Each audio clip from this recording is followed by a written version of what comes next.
Welcome back. Yeah, Just leave one seat open, right? leave the far seat open.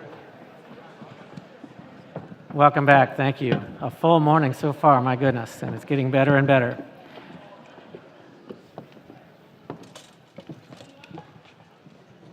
And we have everybody, wonderful. I'm so pleased to introduce this panel of experts. What makes them experts is that they all have a profound connection to work-based learning in some capacity, hence the title of the session, Work-Based Learning Changes Everything. So you'll hear from employers, participants, and facilitators of work-based learning. And I'm doubly pleased to co-facilitate this panel with the Director of Iowa's Economic Development Authority and Iowa's Finance Authority, the inimitable Debbie Durham.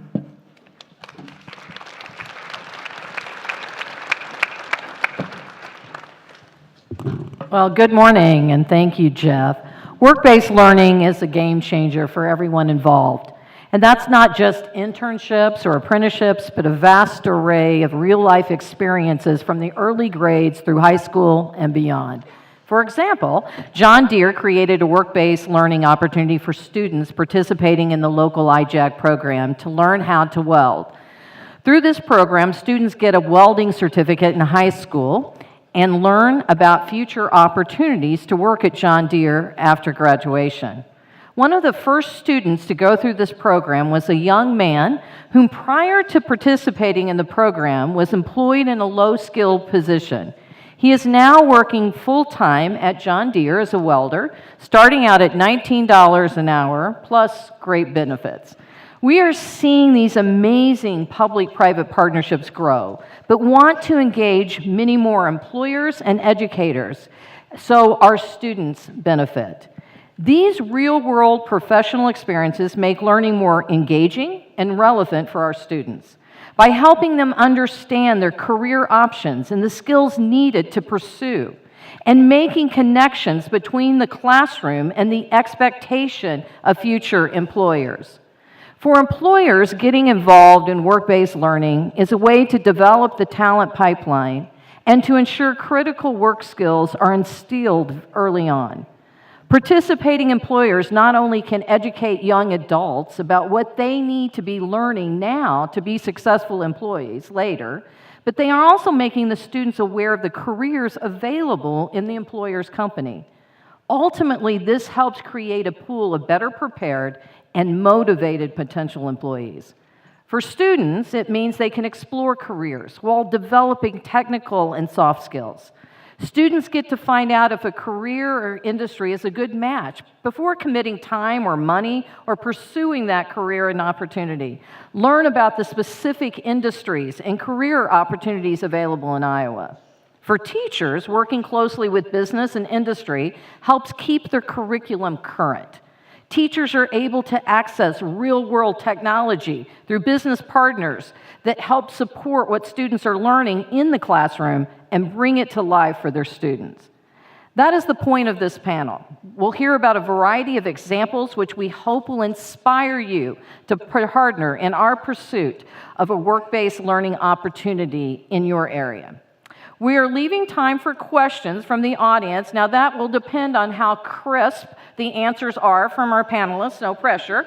And then we're going to ask questions of you. And I want you to be thinking about that, because if you do not volunteer, I will call upon you myself. And you know I will do that, and I do know your names and where you're sitting. With that, it is my pleasure to ask our panelists to please introduce themselves, including their name, title, and the organization they are representing, and then tell us how you are currently involved in work-based learning. So, Harry. My name is Rob Cunningham. I'm a math and computer science teacher at Spirit Lake High School in the northwest corner. I've been there 4 years, taught all sorts of different classes. My current experience has been I have partaken in the externship program through the STEM Council, which puts teachers in workplace environments so I can update my curriculum and continue to learn and to share that knowledge with my students each and every day. My name is Raquel Faulkner. I'm a senior systems engineer at Collins Aerospace, and I currently engage in work-based learning by helping our interns and co-ops that are currently working at Rockwell Collins, or Collins Aerospace, I'm sorry. Also, I've participated as a coach by way of Collins for the first Tech Challenge, and I've participated in many other STEM-related community outreach programs. Good morning. My name is Kristen Rickey. I'm superintendent at West Delaware Community School District in Northeast Iowa. And as superintendent, my role is really to create conditions for all the great work that people are doing in this realm. So it's to help make sure that our school district sees this as a priority and really believes in the importance, that our board understands it and supports it, that we make connections with community, and that we have conditions for our teachers and our principals and our students to become engaged. So my role is a facilitator for all the others to do that great work. Good morning, I'm Andy Roberts. I'm the business manager with the Plumbers and Steam Fitters, Local Union 33. My experience in the work-based learning, of course, is overseeing one of the largest apprenticeship programs here in the state of Iowa. But I also have the privilege of working with Director Townsend and being on workforce development, and also as the chairman of the Minority Outreach Committee. So pleasure being here. Thank you. I am Michael Thomas, a student with the Albee Aspire program in Albee Community High School. I currently engage in work-based learning by working with businesses in our town, and we work to meet their needs and wants to hopefully make a project happen and finish it.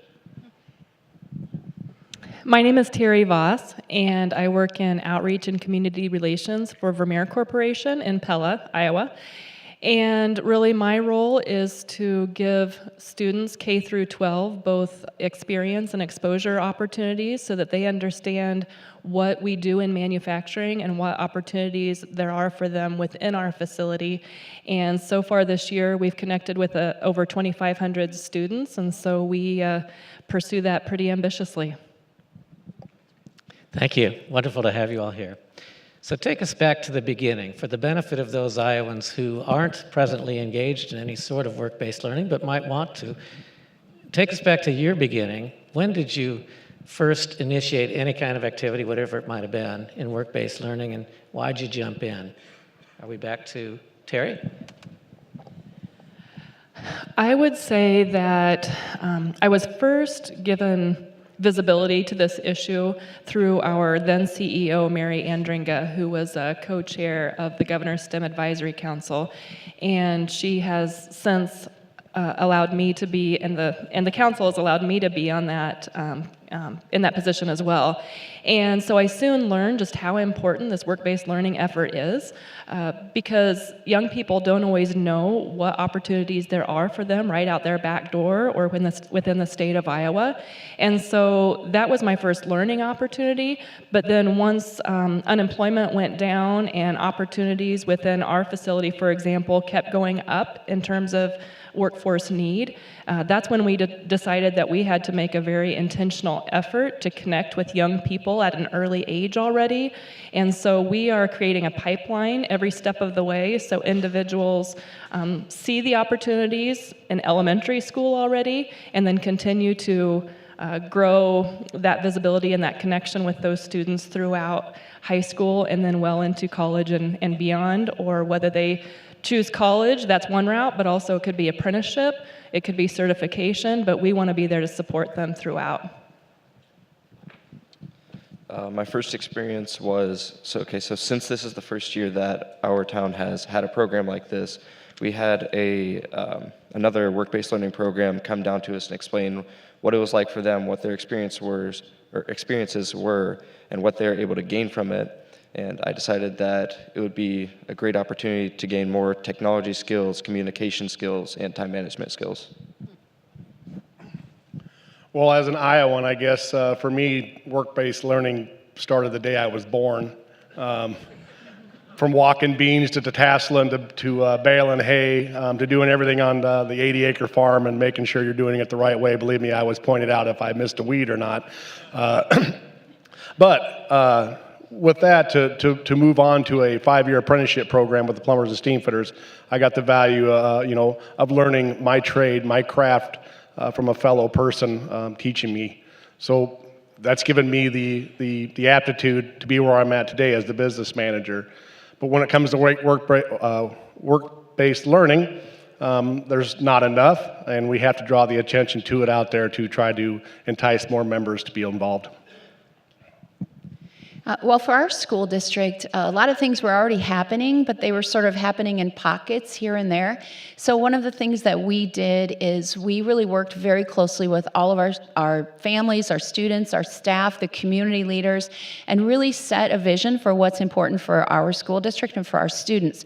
And part of that vision included things like challenging academics, of course, but we defined that as complex problem solving in a real world context. Well, that naturally then, when you try to put that into action, what better real-world context is there than work-based learning? So to really set that stage that this matters to us and to everyone in our community, and we all have that same vision, then it sort of naturally led to, well, what opportunities are there out there to do that for our students? And once you start looking for opportunities, they are everywhere. So we started fairly small with things on sort of the less intense end of the work-based learning continuum, classroom speakers from industry, we had industry tours, mock interviews, that sort of thing. But very quickly we moved into things like Career Learning Link through our community college, which really connected our students to real-world work experiences. Then that evolved into a class called Career Exploration that students could really expand on that for a semester. Naturally, then we're looking for the next opportunity, and that was the STEM Best Grant, which is, of course, business engaging students and teachers. And one thing led to another, and this year we have an apprentice program, and so we have 7 high school students on their way to becoming certified registered welders and being very, very successful. So once you set a vision that this is important and you find a couple of champions to get it started, things just roll naturally and they just keep expanding. My first experience with work-based learning was kind of forced. It was as a part of my high school's Air Force Junior Reserve Officer Training Corps program, which was required for all freshmen.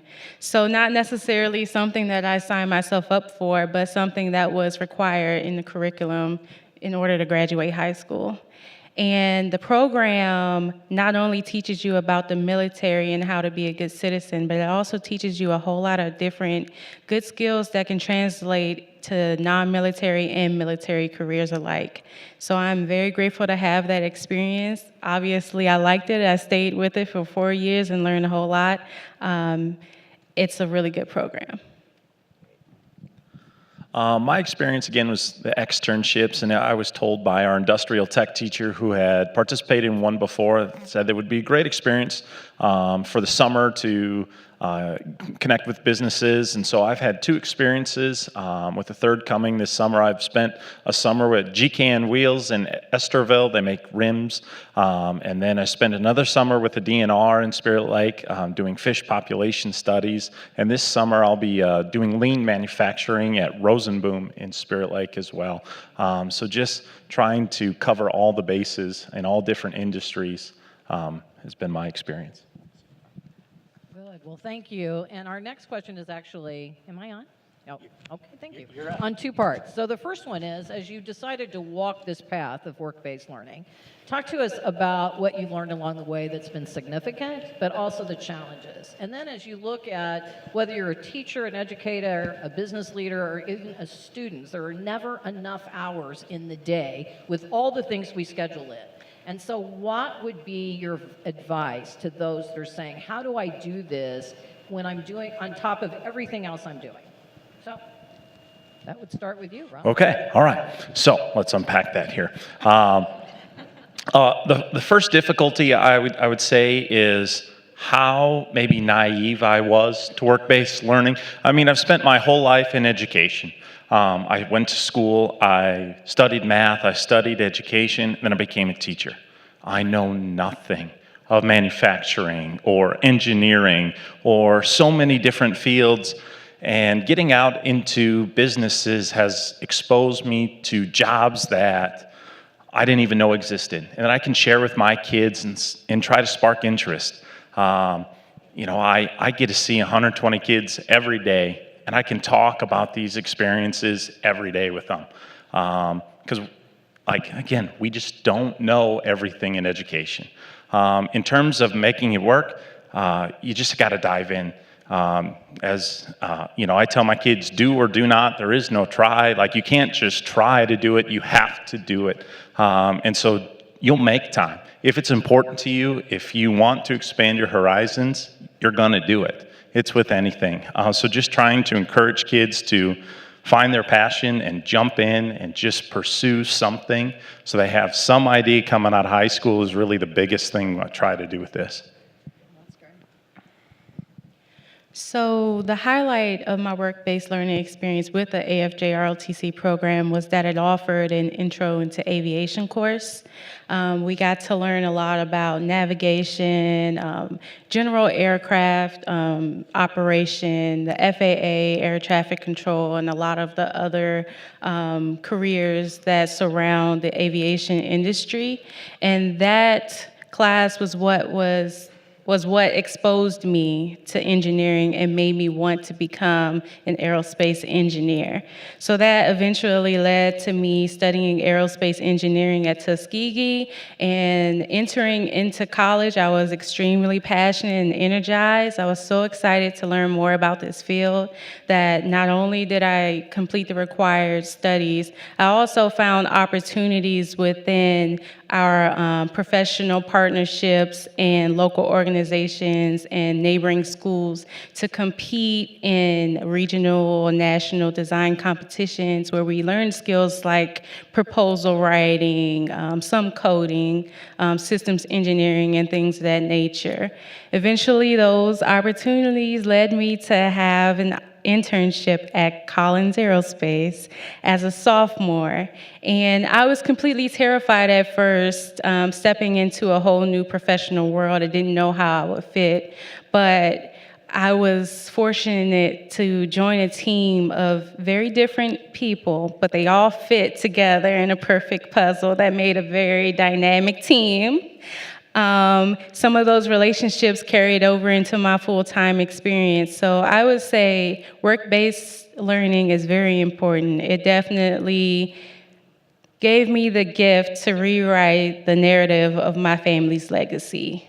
I am the first engineer in my family, the first person to pursue a STEM career, period. So I'm very, very grateful to have participated in work-based learning experiences. Yeah.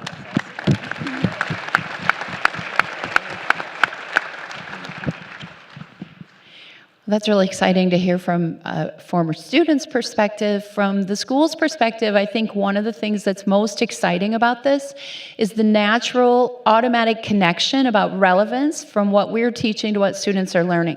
So it's one thing to be able to say to students, yes, this really matters for your future, but until they really experience that, it's hard for them to understand. So I remember an experience, and this has happened numerous times since we've really delved into work-based learning through the apprenticeships, through job shadows and internships. Students will come back, and instead of saying, why do we have to learn this? How much longer do we have to be here? They will actually come early, seek out their teacher, and say, I saw this thing yesterday. I need to understand this. Can you teach me? That is a phenomenal experience from an educator's standpoint, to have students seeking us out so that they can learn more. It's this natural connection for our teachers to get immediate feedback about their curriculum and the applicability and how they can adjust it to make it more meaningful for our students' experience. So it's just this natural fit, and it makes education come alive, and it makes it an exciting place to be every day. I think one of the biggest challenges is for business and educators to recognize that this is truly a partnership. So sometimes you'll hear educators saying, well, I wish business would do this or understand this. Or you'll hear business sectors say, I wish educators would understand this. When you engage in work-based learning, it's a partnership. And it's no more talking about what the others should do. It's what we need to do to support our students, support our future workforce, and support our community. And that kind of partnership and collaboration is just absolutely critical. I think that's been really eye-opening for our local business and industry, because our community is very, very supportive of our schools and very willing to give to us. Whenever we ask, they are standing right there to give to us. But I don't think they understood that we could give back. I think the first time they saw a 16-year-old enter in their welding space, they were amazed at what 16-year-olds are capable of doing. They are amazing people, and we really can give back, and we really can be true partners. You just have to get started. You have to make that first connection, and the benefits are so enormous, there's no turning back. Yeah, that's Right on. Couple tough acts to follow there, to tell you the truth. But for me, I come from work-based learning. I started my apprenticeship, did my 5 years learning the craft, like I said earlier, from somebody else. But it gives me a greater pride being able to pass my skills on to the next student down, to have that light go on when you're teaching a trade. I've worked in a lot of nasty places, and I've been in some dangerous places. And I think the bottom line needs to come from is when we're teaching these kids to be in my field, I want each and every one of them to go home every night to see their families. So safety is something that's key, and me being able to give the advice and teach how you should work in these areas is, to me, is second to none, because that's really what it comes down to. The challenges for us, it's very easy. It's recognition. A lot of people don't understand what our apprenticeship's about or how our apprenticeship works, mostly in the rural areas. So we're forever out there trying to get to some of the rural students out there to give them the 411 on what these registered apprenticeships are all about. For me, I think there were several major benefits. The two biggest for me was communication and the technology skills that I learned. So for communication, I was always the shyest kid in my class. I would even avoid some of my classmates that I didn't know because I was like, I don't want to talk to them. I don't know them, they're scary. Yes, absolutely. But over time, I had to force myself into situations where I would have to communicate to work well with my teammates and to work well with those business partners. And I just kind of came out of my shell, and now I'm not really shy anymore. Otherwise, I probably would never be talking up here. And the second was the technology. So for me, it was really cool to see that some of the technology we were learning, actually some of our students, including myself, we knew some of them. So it was really cool to see that we could share our knowledge with the other students that they didn't know, and we could learn from each other.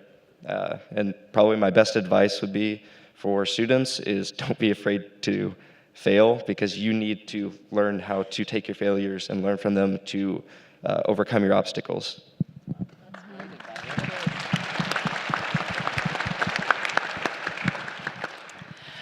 From a business perspective, I would say that this work-based learning opportunity has really opened up a whole new segment of the workforce for our business. Traditionally, we've had summer internships for a long time. And for example, this coming summer, we have 53 internships, and we had over 1,300 young people apply for those 53 spots. But sometimes when it came to other areas of the business, we weren't seeing that. But once we started connecting with educators and young people to let them know what we do within our manufacturing world and how high-tech and exciting those roles and those opportunities are, then that changed the conversation. So Vermeer, for example, hosts a manufacturing day every fall, and we host 700 sixth graders and ninth graders at Vermeer and show them who we are and what we do. And at first, we had to do a lot of talking to get schools to come.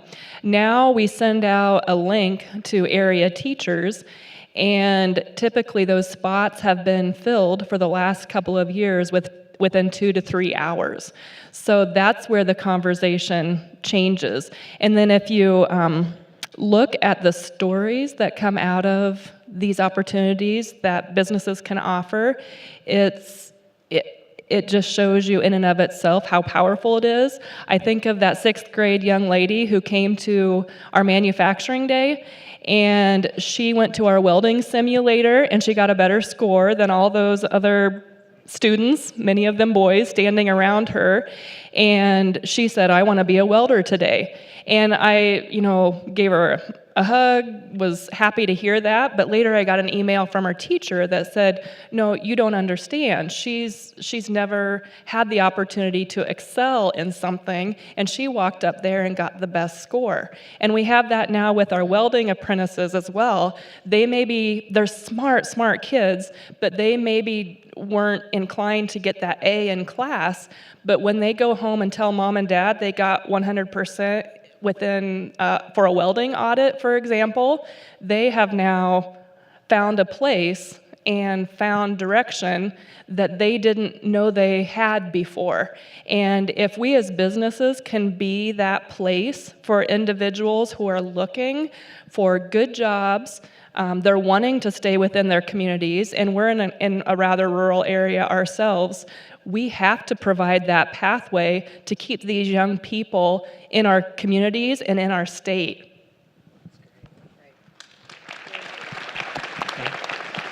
Such good advice, my goodness. So I'm going to challenge you all to boil this down to one singular, most notable heads up or piece of advice, kind of along the lines of do or do not, there is no try, which I believe was Yoda from Star Wars. There you go. Or failure, don't be afraid to fail. So to your business partners out there, or to fellow students, or to fellow teachers, one singular piece of heads up or advice that somehow distills your best of WBL.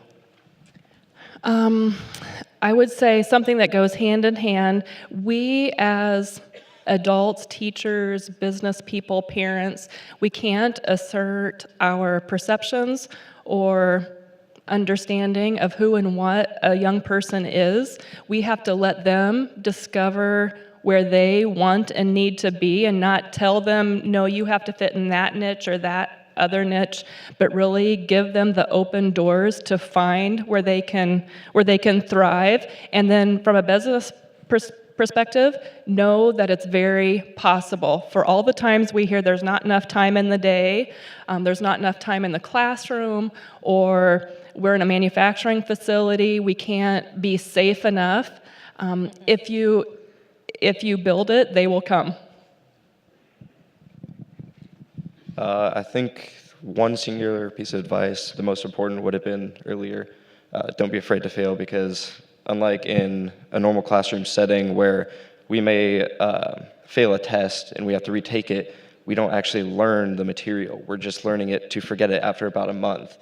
But in here, we're going to be failing, and we're going to be taking every time we fail and adding that on, and take all those experiences, learning from them, and overcoming those obstacles to succeed.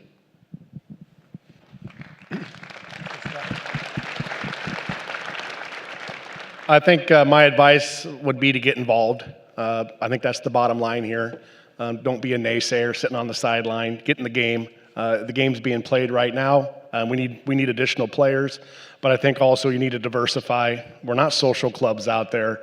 We need to open the doors to every race, every minority that's out there, to make sure that they have the opportunity to succeed in the state of Iowa. What's good for the state of Iowa, what's good for our kids, it's good for all of us.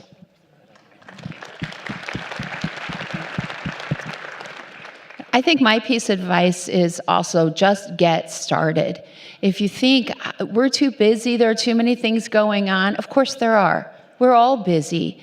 I've heard a quote that I really like. I have it posted on my wall, and it says, never let the urgent crowd out the important. This is important.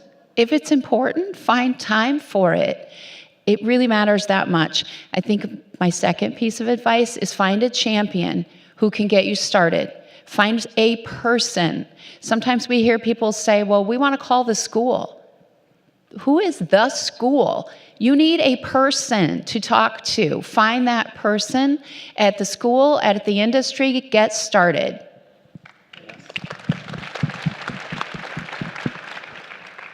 I would like to reiterate the time thing. Work-based learning comes in various different sizes. There is something out there for you to fit it in if you really want to do it. I don't know who says this, but material things can be taken away from you, but people can't take away what you know. Invest in yourself and keep going. I would say just from the teacher perspective, we tell our kids all the time to be lifelong learners and to continue to grow. And work-based learning isn't just for kids, it's for us too. To grow our skill set, to grow our knowledge, to make it click for kids, it has to click with us first. Okay, so Jeff, we have no more time on our clock. Does that tell us, is that correct, or? That was correct. That is correct. 8 minutes. Oh, we have 8 minutes. Okay, well, good. So that's great. I get to ask another question.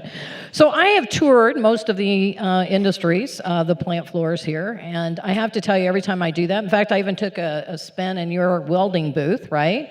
That I always come away thinking, I want an education do-over, right? Because unbelievable the opportunities out there for students, and you all certainly touched upon that.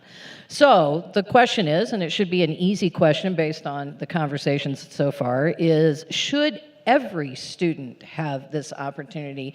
Is that an imperative that we need to find a way to accomplish? So you, Rob. In my classroom, I would say something like, no duh.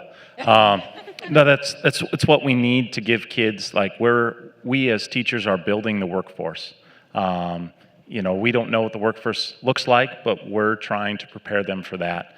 And we can't do it all. You know, we talk about time, need more time. Well, we have to be able to give some up too, just a little bit. Let them go experience things, but they need it because it's going to open their eyes and it'll help open our eyes too.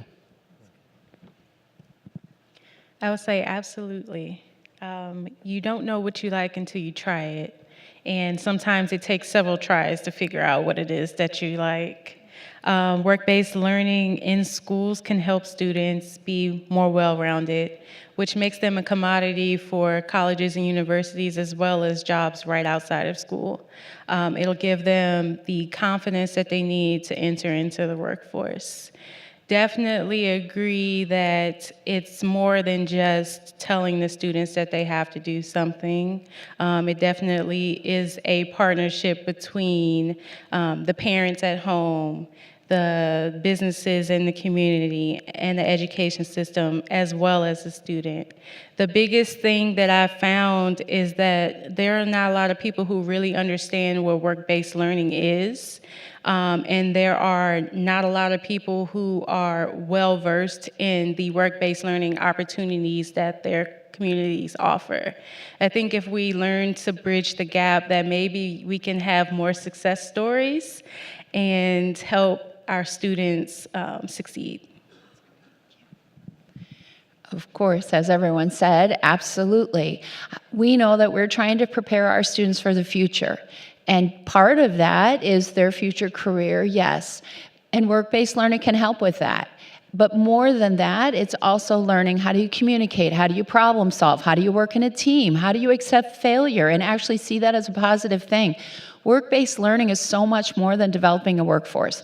Yes, that's important, but we're really developing a community of people who want to strive to be better, to learn more, to work with those in their community that are around them. This is important in so many ways, and frankly, workforce development is only a tiny little piece of the benefit of work-based learning. Well, yes, again, when it comes to work-based learning, there's endless opportunities out there, different trades, crafts, jobs. And I know for a fact that many contractors or owners out there or employers are looking for the most qualified people, skilled people to do these jobs. And this helps them with their training, helps them with their recruiting, and gives them the opportunity to see firsthand if this is something that you want to do. So if that's for the students out there, same opportunity to be in touch with the diverse people out there that's going to hire them after college or after school. That helps them find them and helps the employer find the students. Absolutely. I think all students should have the opportunity to take a class like this or take a program like this. And even if you have a really busy schedule, for example, at Albia, we generally take a class like this for 2 periods a day, but if you have an especially busy schedule, you can knock that down to 1 period a day. So you're still getting those skills, but you can also fit it into your busy schedule. Let's just go with a unanimous yes vote. I would say that to make that happen, businesses of all shapes and sizes have to come to the table to make it happen. So the schools are talking more about being ready. The students are definitely saying, yes, give me this opportunity. And there are a lot of businesses that are nodding as well, but it will take all of us to really find those placements, to give those work-based experiences to these young people, and we'll benefit for it, but it won't happen unless we open up our doors. And I find that often within the business arena, it's easy for us to say, no, that's just for the smaller business, or the smaller business saying that's just for the bigger business. But if we all do that, these kids aren't going to get the opportunities they need. And it is invigorating to have them in our doors. So we just need to keep building on that.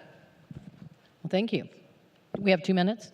Even though that does not say that. So this is very confusing. 0 means 2 minutes remaining. Oh, okay, that's right. Okay, good. All right, so we can take 1 or 2 questions from the audience. And again, if you don't volunteer, I will call on you. Oh, there is, do I see a hand in the back? Oh, there's several hands. And we have roving mics. Yes. And the mic is right behind you. There you go. Hello. How do you plan on scaling your workplace learning experiences to reach more students? Volunteers? For us, we've started going to the Counselors Association's meetings. We're actually just trying to get out there for the different schools, parents, open houses, job fairs. The list goes on and on. Having high school weld off last week, Build My Future. Anybody that was able to come to the Build My Future, all the students that were represented from across the state of Iowa, this is an opportunity for us to reach these kids right then and there. I think if I could add to that, I think there's a whole continuum of work-based learning possibilities. And so if you only look at the end of, we're doing apprenticeship this year, that's fantastic. But that only serves a very small number of our students. So you need to look along what else could we do in the classroom, having our students get out into the industry, welding competitions, industry tours. Look for things all along the continuum and fit them in where they will. You don't have to start at this end. Just start somewhere. And then everyone will have some sort of opportunity, even though that opportunity will vary. Great. Did you say there's someone over here? Oh, we're out of time. Jeff, wrap it up. If I may, all right, a quick summation. I think I'll simply quote one of our panelists. When it comes to work-based learning, no duh. Did I capture that? Join me in thanking my co-moderator, Debbie Durham, and this outstanding panel. Thank you all so much.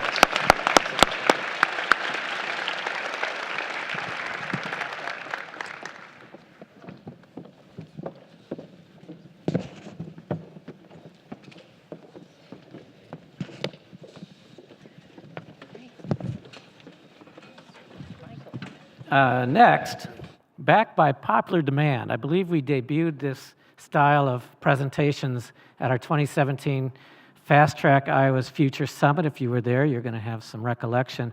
It's called the Speed Showcase, maximizing the opportunity for some stellar presentations in an extremely efficient manner. It was managed then by our outstanding Managing Director, Carrie Rankin, and it's managed again this year by Carrie Rankin, Managing Director, Governor's STEM Advisory Council.